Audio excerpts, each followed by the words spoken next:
मैंने उसे अपनी बाहों में भर लिया और वो भी मुझसे ऐसे चिपक गई जैसे बरसों से मेरे लिए तरस रही हो। मैंने उसे बहुत देर तक गले से लगाए रखा। हमारा दिल इतनी जोर जोर से धड़क रहा था कि अगर कोई हमारे आसपास खड़ा होता तो उसे हमारी धड़कन साफ सुनाई देती। हम दोनों बहुत देर तक एक दूसरे में खोए रहे और एक दूसरे को सहलाते रहे, लेकिन ये सारे काम करने के लिए वो जगह ठीक नहीं थी। इसलिए हम दोनों अपने कमरे में आ गए और हेलो दोस्तों, आज की इस रोमांचक कहानी में आप सभी का स्वागत है। मेरा नाम समीर है। मैं 21 साल का एक नौजवान लड़का हूँ। गांव के बाकी लड़कों की तरह मैं भी शहर में नौकरी करने ही आया था।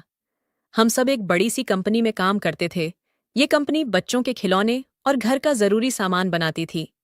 हम सारे दोस्त खूब मन लगाकर काम करते थे और मस्ती भी करते थे। रहने के लिए हमने एक किराए का घर ले लिया था और कंपनी तक आने जाने के लिए कंपनी ने ही हमें एक बस दे दी थी।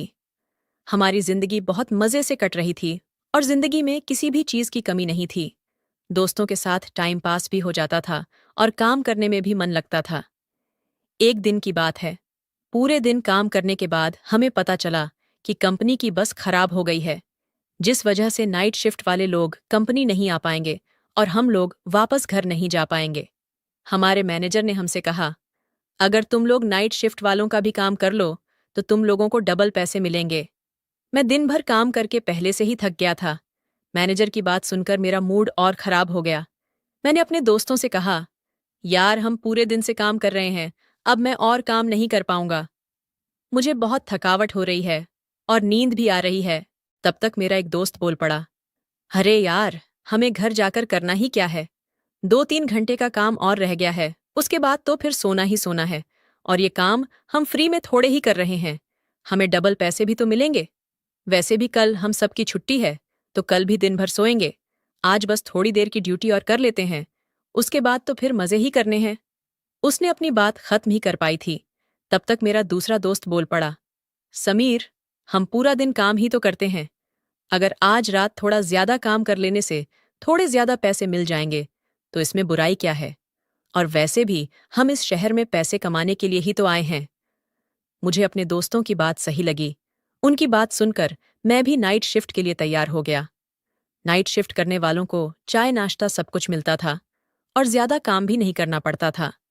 हम सब ने साथ मिलकर सारा काम खत्म किया और हंसी मजाक में रात कब गुजर गई पता ही नहीं चला। काम खत्म करके हम सब वापस अपने कमरे में आ गए। आज छुट्टी का दिन था तो सब आराम करने में लगे हुए थे। दूसरे दिन नई सुबह हुई और हम सब फिर से काम पर पहुंच गए। कंपनी में जाकर हमें पता चला कि हमारी कंपनी को बहुत सारे ऑर्डर मिल रहे हैं। ज्यादा ऑर्डर मिलने की वजह से हमें कंपनी में और भी ज्यादा लोगों की जरूरत थी। धीरे धीरे हमारे मैनेजर ने लड़कियों को भी कम पर लगाना शुरू कर दिया था। पर लड़कियां केवल दिन में ही काम करती थीं, क्योंकि रात में काम करना उनके लिए सुरक्षित नहीं था। कंपनी में लड़कियां आने की वजह से हमारा मन और भी ज्यादा लगने लगा था। हमारे यूनिट में एक लड़की काम करती थी जिसका नाम मुस्कान था। वह बहुत ही सुंदर और प्यारी सी लड़की थी। मुस्कान बहुत ही मेहनती थी। वो कभी किसी काम के लिए ना नहीं बोलती थी और 2-4 लोगों का काम वो अकेले ही कर लेती थी। हमारी कंपनी को बहुत ज्यादा ऑर्डर मिलने लगे थे, इसलिए धीरे धीरे करके हमारी कंपनी में लोग बढ़ते ही जा रहे थे। पर अभी भी हमारी कंपनी को और ज्यादा लोगों की जरूरत थी। देखते देखते काम इतना ज्यादा बढ़ गया कि हम लोग रात में भी काम करने लगे। धीरे धीरे लड़कियों ने भी नाइट शिफ्ट करना शुरू कर दिया था। हमारी कंपनी की एक खासियत ये थी कि पैसा भी अच्छा खासा देते थे और मेहनत भी करवाते थे। जैसे जैसे कंपनी का काम बढ़ता गया, वैसे वैसे और भी ज्यादा लड़कियों में कंपनी ज्वाइन करना शुरू कर दिया था। उन्हीं नई लड़कियों में से एक लड़की थी जिसका नाम प्रिया था। वो करीब 19 साल की थी और देखने में एकदम भोली सी थी। वह शुरू शुरू में तो हमसे बात नहीं करती थी, पर जैसे जैसे समय बीतता गया हमारी जान पहचान भी बढ़ती गई। एक दिन की बात है कि प्रिया नाइट शिफ्ट कर रही थी, तो मैंने उसके पास जाकर उससे पूछा, आप यहाँ रात में कैसे रुक गए? वह बोली, मैं अकेली नहीं हूं, मेरी कुछ और सहेलियां भी रुकी हुई हैं। और वैसे भी जब हम दिन भर यहाँ काम करते हैं तो फिर रात में रुकने में क्या ही दिक्कत है। मैंने उससे पूछा, आप यहाँ कहाँ रहती हो?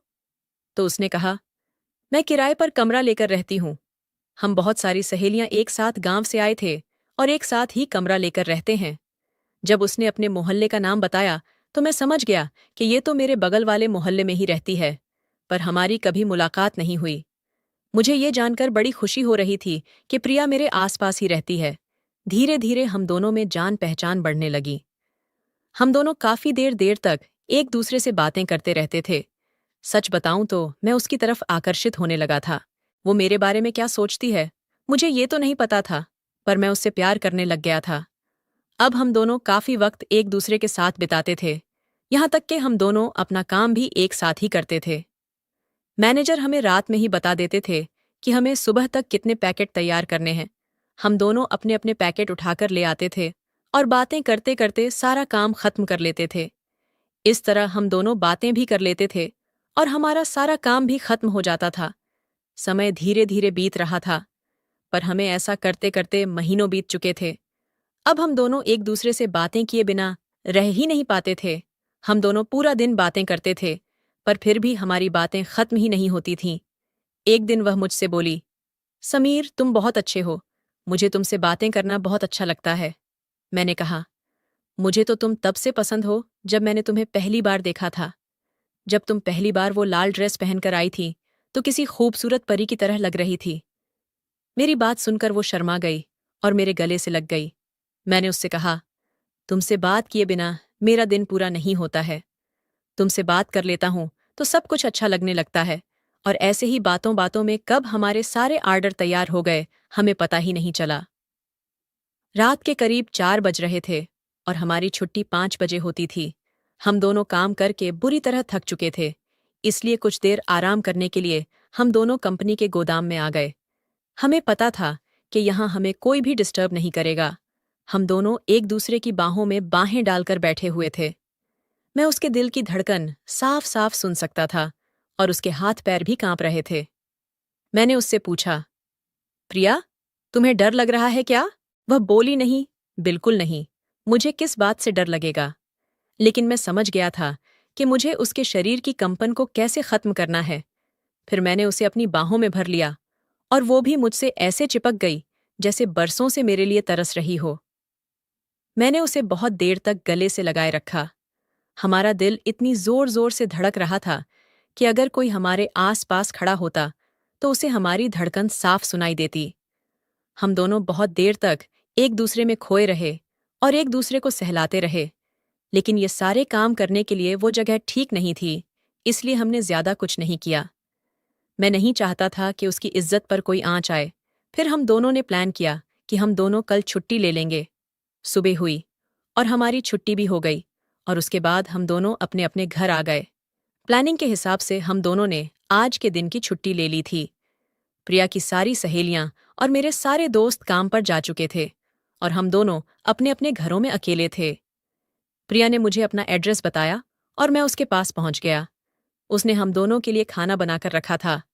पहले हम दोनों ने खाना खाया और फिर खूब सारी बातें की। हम दोनों की बातें खत्म होने का नाम ही नहीं ले रही थीं। उसके बाद हमने एक साथ बैठकर कुछ वीडियो देखे।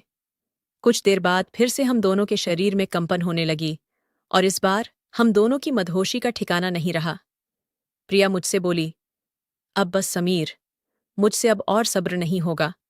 हम दोनों ने गहरी सांस लेना शुरू कर दिया था।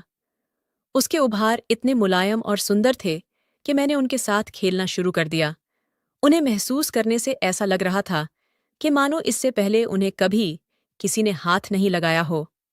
मेरे छूने से उसके शरीर में एक अजीब सा उबाल आ गया था और हम दोनों उसी उबाल में खो गए।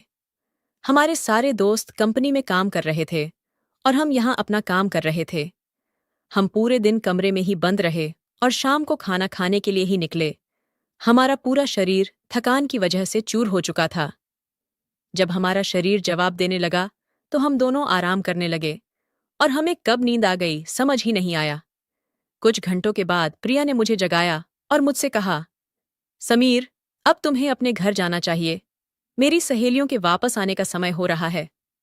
मैं तुरंत ही अपने कमरे पर आ गया और कुछ इस तरह मैंने प्रिया के साथ अच्छा समय बिताया। दूसरे दिन हम दोनों काम पर गए और हमारा रिश्ता इसी तरीके से सामान्य रूप से चलता रहा।